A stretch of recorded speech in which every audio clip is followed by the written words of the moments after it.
The European Union's chief Brexit negotiator has ruled out the possibility of reopening Britain's withdrawal agreement with the bloc. Michel Barnier says the EU is ready to work on alternative solutions after Britain's departure.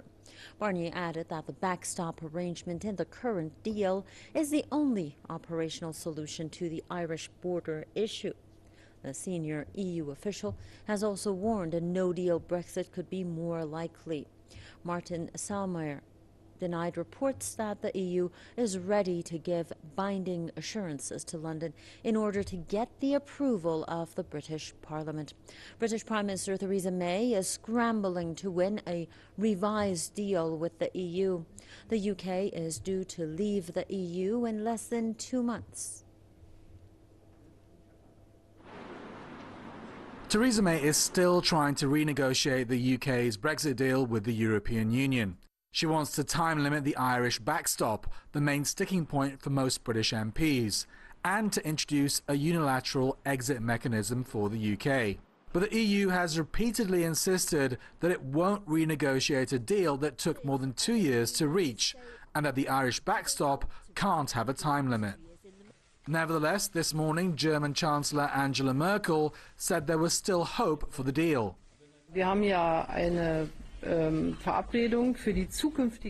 an agreement for the future relationship between Britain and EU, and in this future relationship, one can of course settle questions that are still being discussed, such as the question we have with the backstop for Ireland, which means the management of the border between Northern Ireland, which belongs to Britain, and the Republic of Ireland, which is a member of the European Union. Whatever the outcome of the ongoing Brexit debate, all the uncertainty has already started to affect business. Auto giant Nissan has reversed plans to build a new Model X-Trail vehicle in Britain, amid growing fears of a no-deal Brexit. Right, and we've been very clear, no deal would be a disaster. We need a deal.